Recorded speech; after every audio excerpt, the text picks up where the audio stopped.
Assalamualaikum warahmatullahi wabarakatuh. Alhamdulillahirabbil alamin wassalatu wassalamu ala nabiyyina wa habibina Muhammad sallallahu alaihi wasallam wa ala alihi wa ashabihi ajma'in, amma ba'd. Kaum muslimin sidang jamaah Majelis Aceh Selatan yang dirahmati Allah Subhanahu wa taala. Di dalam surah Al-Maidah ayat 90 Allah Subhanahu wa taala berfirman, "Ya ayyuhalladzina amanu innamal khamru wal maisiru wal ansabu wal azlam rijsun min amali syaitani fajtanibuhu la'allakum tuflihun." Wahai orang-orang yang beriman, sesungguhnya minuman keras, perjudian, mengundi nafsi, bertaruh itu merupakan perbuatan keji daripada perbuatan-perbuatan syaitan. Fajtanibuh, maka jauhkanlah perbuatan-perbuatan setan seperti ini.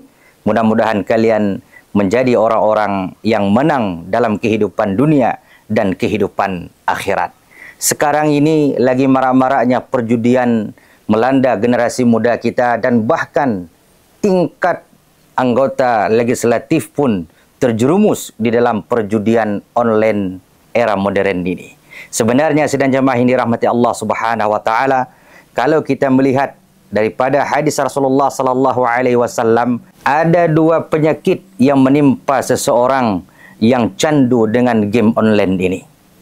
Hal ini kita lihat di dalam sebuah hadis yang diriwayatkan oleh Imam Al-Bukhari daripada sahabat Abi Hurairah radhiyallahu anhu berkata, "Sami'tu Rasulullah sallallahu alaihi wasallam bersabda, la yazalu qalbul kabiri syaban illa fisnain."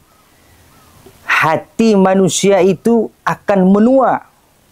Seseorang itu baik laki-laki ataupun perempuan, anak Adam ini akan terus tua. Umurnya menua, jasad dan fisiknya terus menua, hatinya pun terus menua. Namun kata Rasulullah sallallahu alaihi wasallam, sejalan dengan tuanya umur seseorang, ada dua penyakit yang tetap masih muda di dalam hati manusia. Yang pertama adalah hubbud dunya. Jadi umur silakan bertambah, selera dunia masih tetap ada.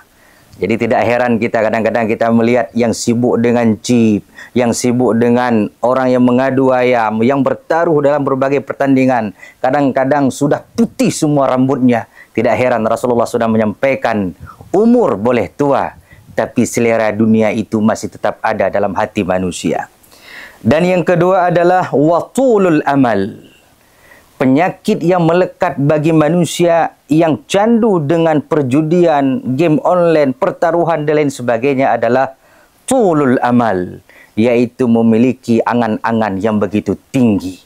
Angan-angan yang terlalu jauh.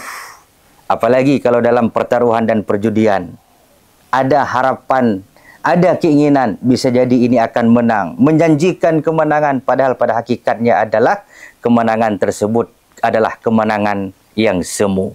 Apalagi kalau kita mendengar berbagai testimoni daripada mantan agen judi online tersebut, bahwasanya kemenangan dalam perjudian online itu sudah diatur oleh adminnya. Si fulan harus menang, si fulan harus kalah. Dan secara logikanya tidak mungkin kita menyetor uang kepada seseorang lalu orang tersebut akan memberikan nilai lebih kepada kita. Logikanya tidak mungkin terjadi. Tetapi bagi mereka yang sudah candu dengan pertaruhan dan perjudian sedemikian rupa, itu yang logika kalah dengan angan-angan yang begitu tinggi. Sidang jamaah yang dirahmati Allah Subhanahu wa taala. Sehingga dalam sebuah riwayat Imam Ali karamallahu wajhah, beliau berpesan kepada umatnya ketika beliau menjadi khalifah, "Ayyuhan nas, wahai manusia, inna akhwafa ma akhafu alaikum isnatan." Ada dua perkara yang saya khawatirkan kepada kalian. Ittiba'ul hawa. Yang pertama adalah mengikuti hawa nafsu. Dan yang kedua adalah watulul amal. Memiliki angan-angan yang begitu tinggi.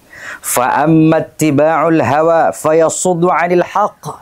Akibatnya kata Imam Ali karamallahu wajhah, orang yang mengikuti hawa nafsu, dia akan jauh dan lari daripada kebenaran.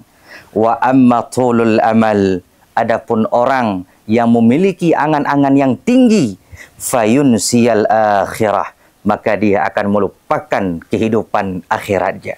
Ada nak orang yang berjudi, orang yang bertaruh, orang yang lalai dengan permainan duniawi itu, yang mengingat akan bekal hidupnya kembali ke akhirat.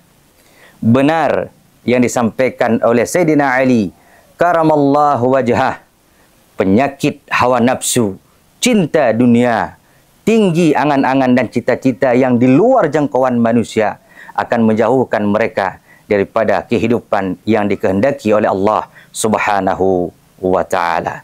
Maka janganlah kita bernafsu besar, tenaga kurang, mencari kekayaan dan kelebihan dengan cara yang begitu instan, dan itu mustahil kita dapatkan dalam kehidupan dunia ini. Mudah-mudahan kita semuanya dijauhkan daripada perbuatan-perbuatan haram, dan stop perjudian, stop pertaruhan. Mari kita bekerja, berikhtiar, lalu berdoa kepada Allah Subhanahu wa ta'ala. Wabillahi taufiq wal hidayah. Wassalamualaikum warahmatullahi wabarakatuh.